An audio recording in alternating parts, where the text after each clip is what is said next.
sammen, og velkommen til denne video.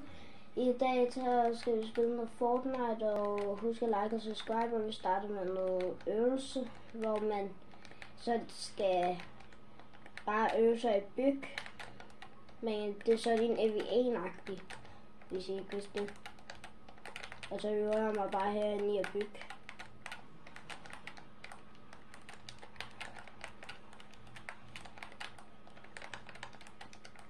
Og hvis jeg ikke er så hurtigt, så er det ikke min skyld, fordi og at der er en eller anden, der hedder Rej, som har gjort så den der, skal vi se.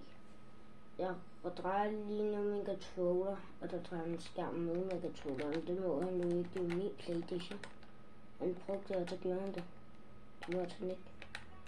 Jeg spurgte også, hvordan piller man på de settings, og jeg sagde, jeg er ligeglad, hvad du laver. Bare du ikke ændrer på settings, sagde jeg. Okay. Og så gør han det. Altså, oh my fucking god, Reitman.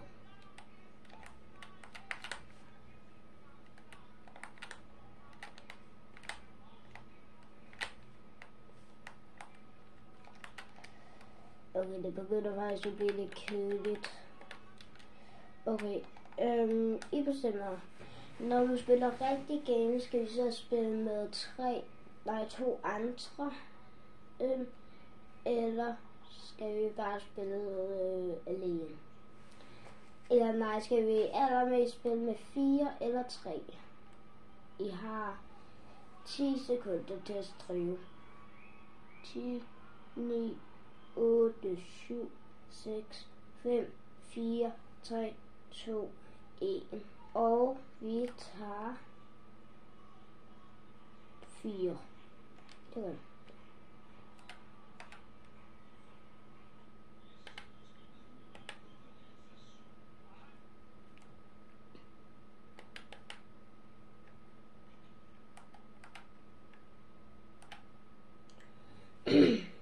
Okay. Og hvis jeg ikke snakker så meget til jer, så er det bare fordi, jeg plejer ikke at sige så meget med videoer. Og jeg er faktisk kun 8 år, og jeg har spillet i hvor lang tid. Jeg har spillet sådan i, jeg tror sådan til siden da jeg var 4. Jeg startede, eller jeg tror da jeg var 4, det var i hvert fald i 2019, eller i 2018. Det var en af de to, det ved jeg. Og det er lang tid siden. Lige nu tager vi i 2024, og jeg har ikke haft forståelse, og jeg er 8. Og jeg er voldgod. Det har jeg allerede sagt. Jeg har allerede sagt, at jeg er 8, men jeg er voldgod. Nogle gange så har jeg bare sådan en uheldig dag. Jeg ved ikke, om jeg har sådan en uheldig dag i dag. Det har jeg ikke lige fundet ud af, fordi så meget Fortnite har jeg ikke spillet igen i dag.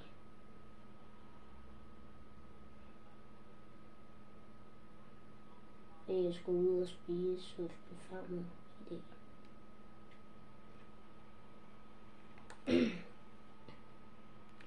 Okay, altså nu siger jeg bare lige Nippelsen, men det kan godt være, at I ikke ved det, men jeg ved ikke, hvad det er, jeg skal forklare. Der er en i hvert fald, der er level 72, og jeg er level 181, og en der er level 123, og der er en eller anden, som er level 44. Men det går ikke ud over en levelsled, det går bare ud over, man skal bare være god.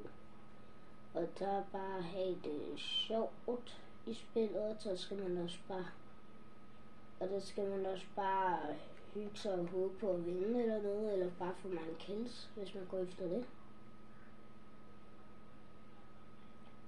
Det er bare, man har det sjovt, og man har det, så er det fint.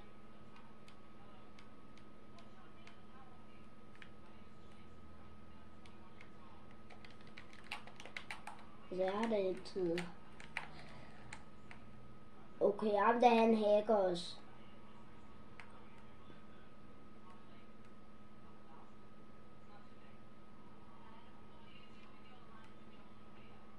Er I egentlig, at ham der er en loser? Jeg tror, jeg er egentlig. Kæft, hvor er en loser. Kæmpe loser.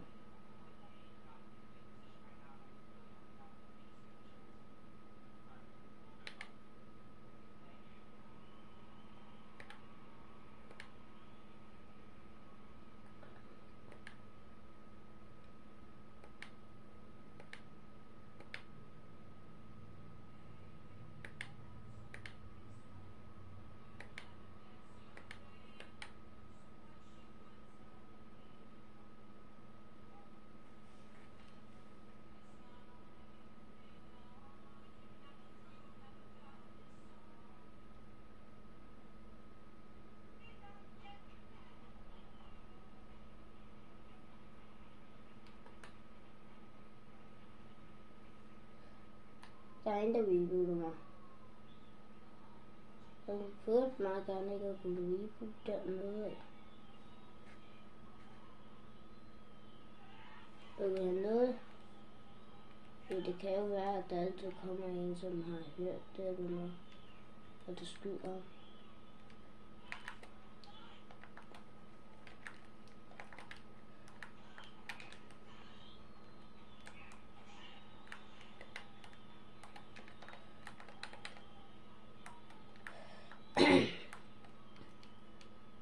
Og jeg håber også, I nåede videoen. Jeg har altid prøvet for mange likes, og jeg elsker for mange likes, og jeg elsker for mange subscribers, og jeg elsker bare penge. Og hvis jeg får mange subscribers, så har jeg hørt på YouTube, når jeg ser YouTube. Så jeg har hørt, at hvis man får nok subscribers der, så kan man få mange penge. Og det er nemlig det, jeg prøver nemlig. Men jeg føler bare ikke, jer derude plejer særlig meget at kunne lide min video, men jeg håber, der er mange, der kan lide min video i denne video. I hvert fald. Så det må jeg jo bare håbe.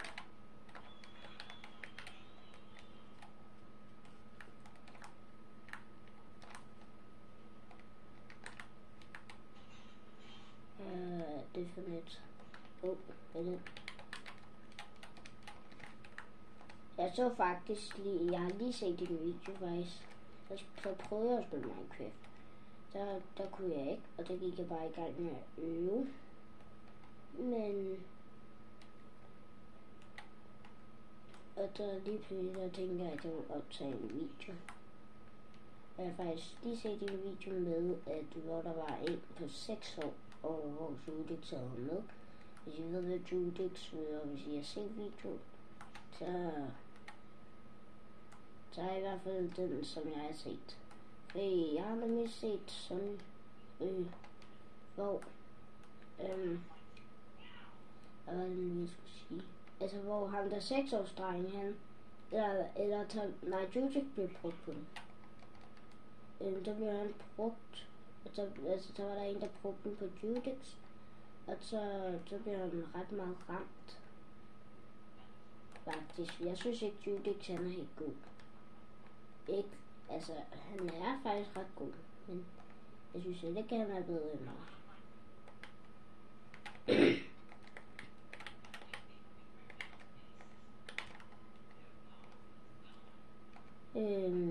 Jeg ved ikke, om jeg starter før ham heller. Jeg kan glemme, jeg kan glemme.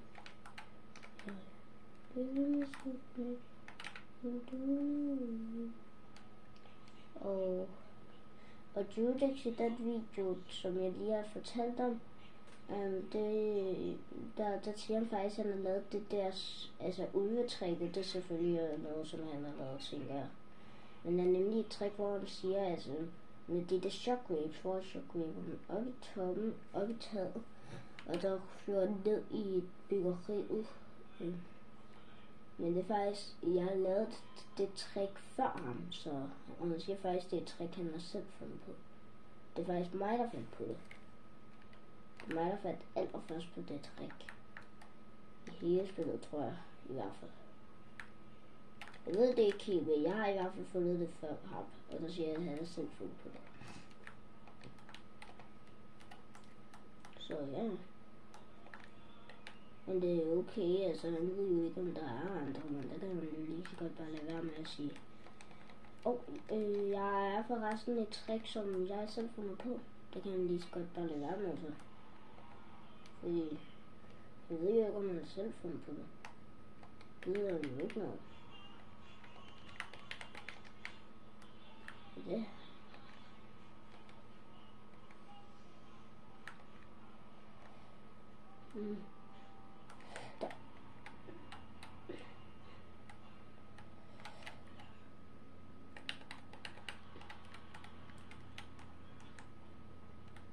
Han er et liv.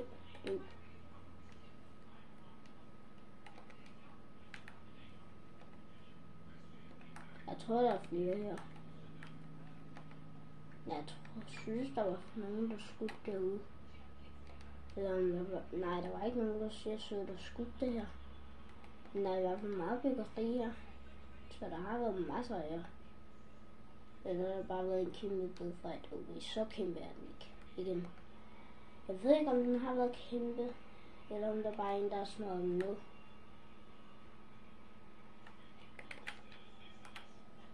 Ej, jeg har ikke nok rød. Jeg skulle også købe den her for ham.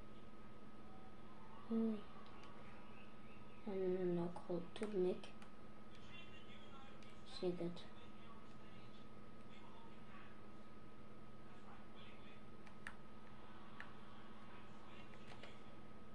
Der er faktisk en med en million, kan jeg se på kortet. Altså ikke det der kort lige der, men mere sådan der. Okay. Så er der en med 4 millioner, han bare i. Faktisk måske 3 millioner. Det bliver mindre og mindre, når man får flere millioner. Altså jeg synes, det ville passe bedre, hvis man nu tog, altså hvis man blev større og større, hvor flere millioner man havde. Fordi det er nemlig, der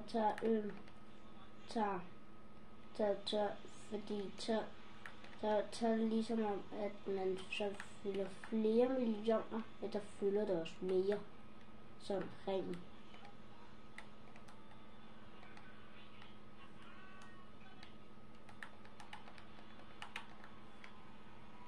Jeg forstår.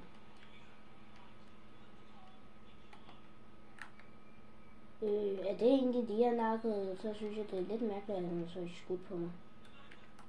Så.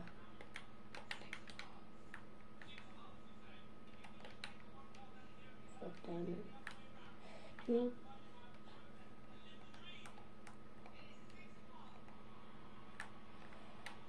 Nå, men jeg kan se nogle skud heroppe, fordi hvis I kigger nu der, hvis I kan se det på kameraet selvfølgelig, eller min iPad, der kan I for eksempel, forsvide eller vinde.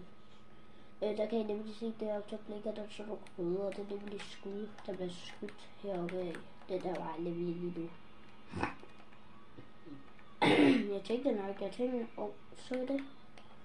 Jeg prøver at prøve det med.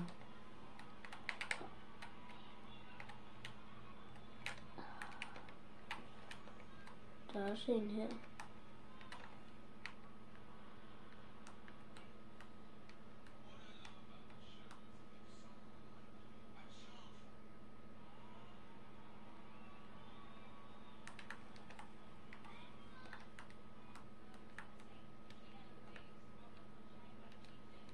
Det er lige åbnet, tror jeg, den er.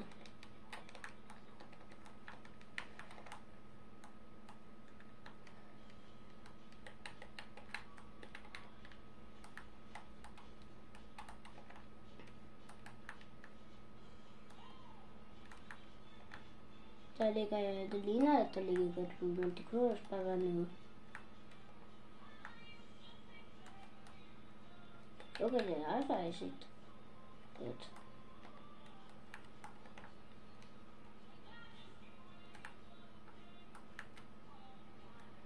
Men der ligger også noget hernede, ligner det faktisk til.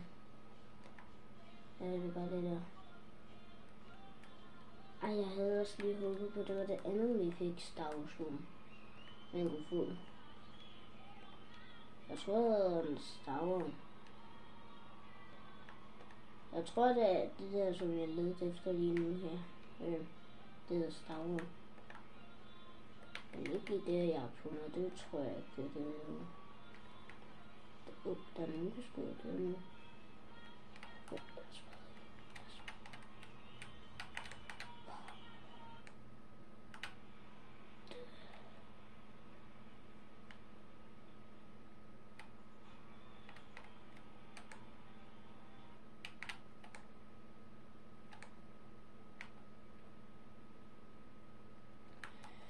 Okay, nu ved de i hvert fald, vi er på vej over. Hun er i færd. Hun er lysrød.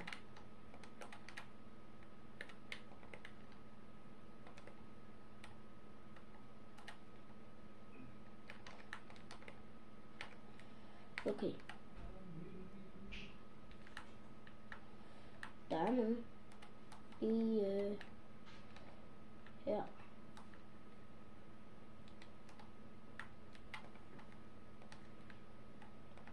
Der er noget derovre, tror jeg. Stavlen. Det er så jeg kalder for stavlen, det er den her. Jeg ved ikke, om den hedder den. Jeg tror det.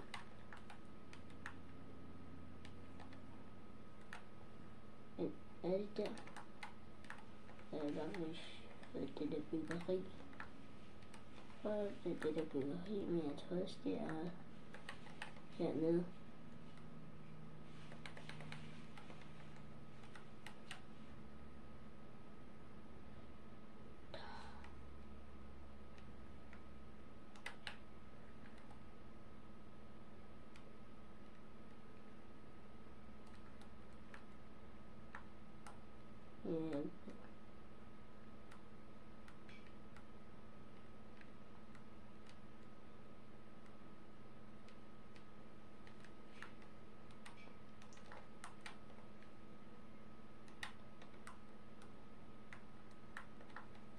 Ej, hvorfor er de alle mulige vegne? Jeg bliver så forvirret, hvor de går hen, altså. Hun går alle mulige vegne ind her. Altså, selv lyserød, hun går alle vegne. De går alle mulige veje. Jeg tror, at de vil tage. Hvad er det dernede?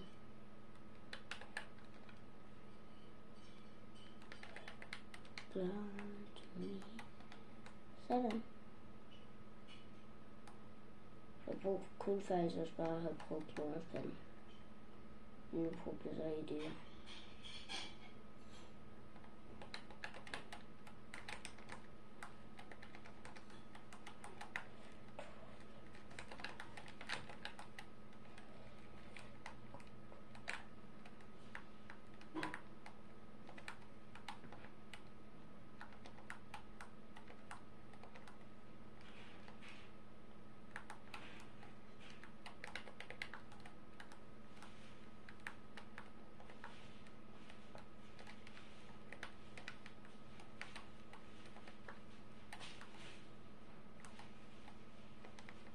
Så snakker jeg efter det nu.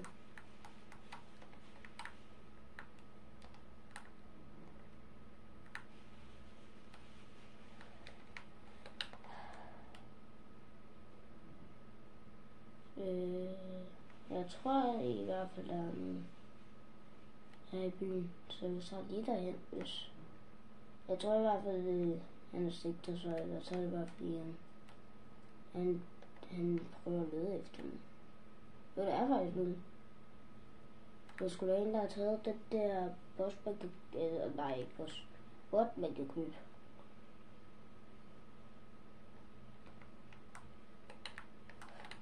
Styrte var nu.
Nej, I'm never your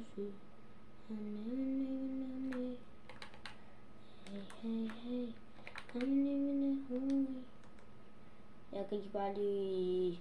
Hvis I ikke tænker det her, så det okay, men jeg er bare så okay med de våben.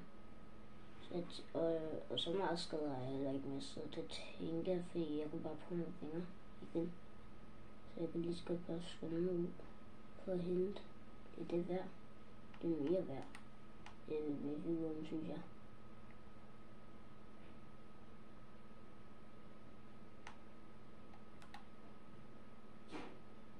Jeg har kun fået et kill, men de render jo også rundt alle vejene, mand. Jeg tror sgu også, de gør det i virkeligheden. Der er nogen herinde. Også en, tror jeg. Hvad er det en? Nej.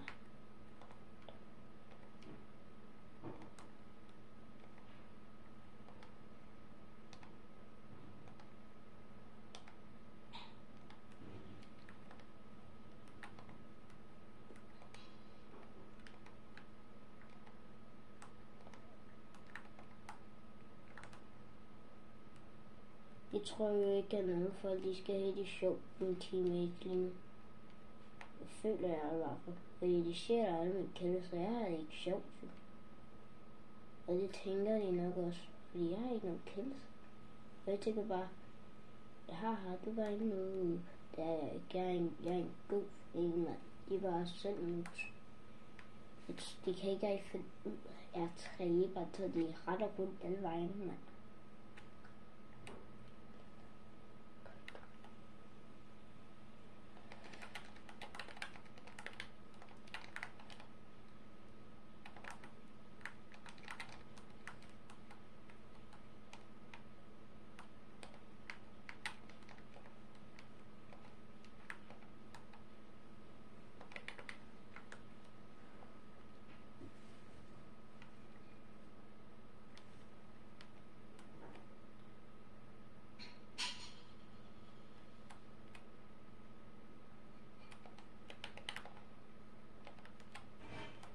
Jeg går i stykker derude.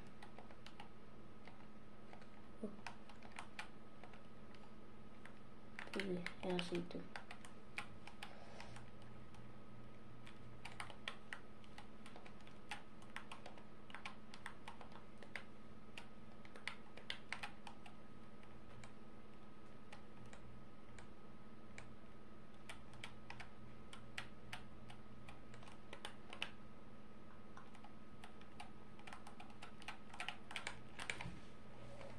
Hvordan?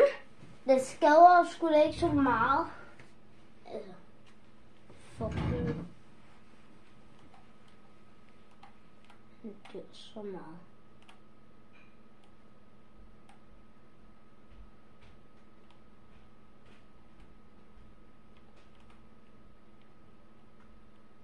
Det er meget stor position for en dyr nu. En dyr.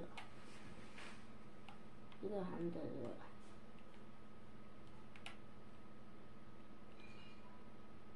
Dyr.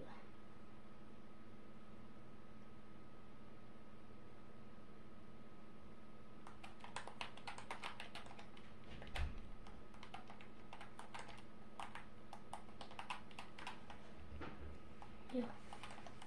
Vent. Okay. Det var den første game. Jeg tænker, at vi spiller et game, hvis jeg tænker, at vi... jeg stopper. Bare nu. Så ses. Hej.